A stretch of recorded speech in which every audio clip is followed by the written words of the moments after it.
बिस्मिल्लाहिर्रहमानिर्रहीम, अस्सलाम वालेकुम। आप देख रहे हैं तमाद इंटरनेशनल और आज की वीडियो में हम बात कर रहे हैं कि आखिर 2024 के इंतखाबात से पहले आपको इन्वेस्टमेंट क्यों करनी चाहिए और 2024 के इंतखाबात के बाद अगर आप इन्वेस्टमेंट करेंगे तो मे भी आपको नुकसान हो सकता है, मे भी आपको घाटा हो सकता है, घाटे का सौदा कर सकते हैं आप।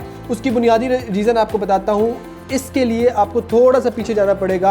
आपको याद होगा कि रवा साल पाकिस्तान के लिए कारोबारी सतह पर काफ़ी मुश्किलात थी, काफ़ी मुश्किलात का सामना करना पड़ा। पाकिस्तान में लोगों ने ख़ुदकुशियाँ भी की हैं, पाकिस्तान में लोगों ने कारोबार की वजह से तंग आकर इस दुनिया से चले भी गए हैं और बहुत से ऐसे वाक़यात हमारे सामने पेश आए हैं। लेकिन जब KPDM की हुकूमत ख़त्म हुई उसके बाद IMF से स्टाफ लेवल एग्रीमेंट हुआ और उसके बाद पहला स्टाफ लेवल एग्रीमेंट हुआ, आजकल दूसरा भी हो चुका है, जिसके बाद पाकिस्तान को दूसरी किस्त भी मिल चुकी है और PDM की हुकूमत ख़त्म होने के साथ ही कारोबार में बेहतरी आना शुरू हुई चूँकि IMF के साथ स्टाफ लेवल एग्रीमेंट हो चुका था। तो इन तमाम तर तरजीहात को मद्देनज़र रखते हुए आपको ये बात भी आया होगी कि पाकिस्तान स्टॉक एक्सचेंज में काफ़ी तेज़ी देखी गई है। पाकिस्तान स्टॉक एक्सचेंज इस अरसे में तारीख़ की बुलंद तरीन, जी हाँ, तारीख़ की बुलंद तरीन सतह पर पहुंचा है और तारीख़ की बुलंद तरीन सतह पर पहुंचने के साथ पाकिस्तान स्टॉक एक्सचेंज 65,000 की हद अबूर कर गया है 100 इंडेक्स में। अगर आपको याद हो, अगर आप स्टॉक मार्केट के साथ लिंक हो तो आप ये जानते होंगे 40,000 45,000 की हद से अबूर नहीं करता था पाकिस्तान स्टॉक एक्सचेंज। 76 साल हिस्ट्री को अगर उठा के देख लें तो पाकिस्तान स्टॉक एक्सचेंज ने इतनी तरक्की नहीं की जो गुज़िश्ता 3 से 4 माह के अंदर की है, जिसकी वजह से पाकिस्तान स्टॉक एक्सचेंज आजकल 65,000 की हद अबूर कर चुका है और ये हद अबूर हुई है तो पाकिस्तान में कारोबारी हजरात को मुनाफा हुआ है। इसकी दो रीज़न्स हैं। एक तो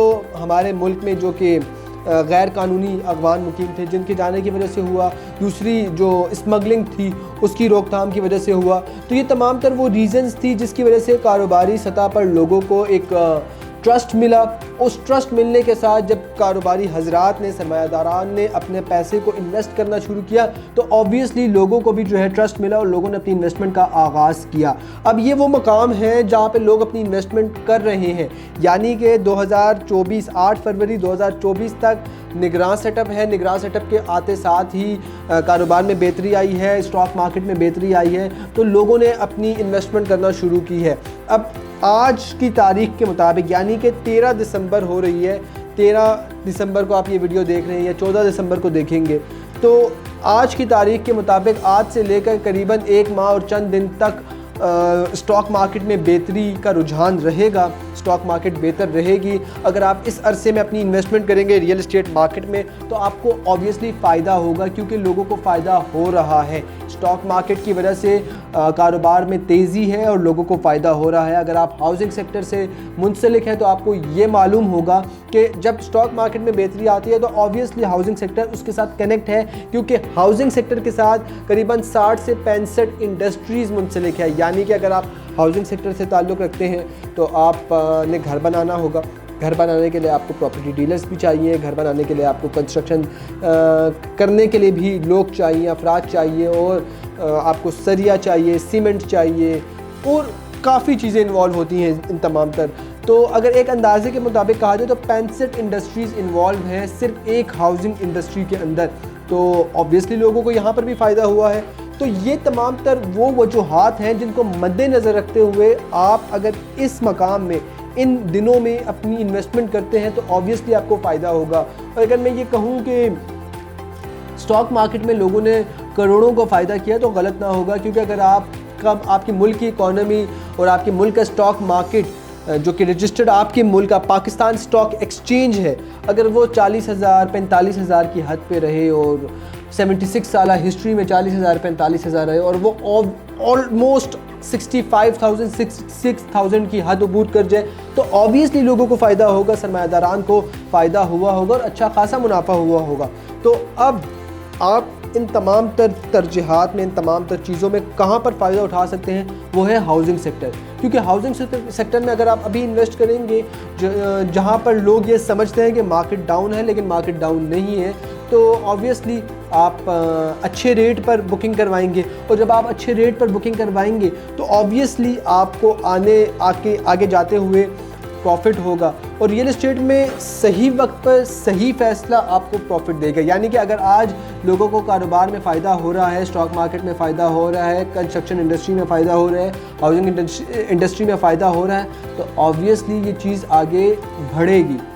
तो इन तमाम चीज़ों को मद्देनज़र रखते हुए आप कम रेट्स पर अच्छी बुकिंग करवा सकते हैं। और अब 8 फरवरी के बाद की बात कर दी जाए तो थोड़ा सा आप लोगों के लिए मज़ीद क्लियर हो जाएगा। 8 फरवरी को होने जा रहे हैं इंतख़ाबात। अब इंतख़ाबात के बाद कोई भी अगर हुकूमत आती है, कोई भी जमात आती है, तो उसकी अपनी तरजीहात होंगी। उन तरजीहात के मुताबिक अगर हाउसिंग सोसाइटी या तो अप जाएगी या तो डाउन जाएगी।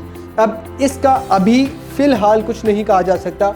तो इस बात को मद्देनज़र रखते हुए अगर देर आए दुरुस्त आए, अगर आप अपनी इन्वेस्टमेंट अभी करते हैं तो ऑब्वियसली आपको फ़ायदा होगा, और अगर आप बाद में करते हैं तो आपको फ़ायदा हो भी सकता है और नुकसान भी हो सकता है। डू एंड डाई का एक सिनेरियो है यहाँ पर।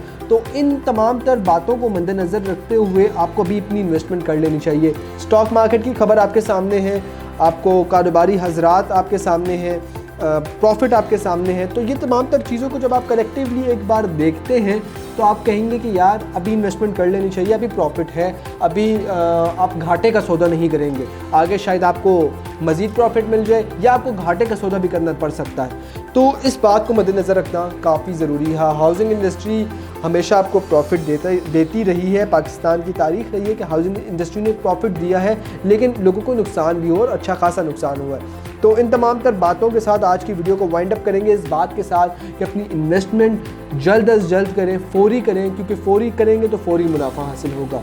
और अगर आप थोड़ा सा देर पा करेंगे तो आपको फ़ायदा भी हो सकता है, लेकिन आपको घाटे का भी ख़तरा हो सकता है। तो इस उम्मीद, इस दुआ के साथ कि पाकिस्तान में रियल एस्टेट इंडस्ट्री तरक्की करे। इजाज़त दें, अल्लाह ने के बाद।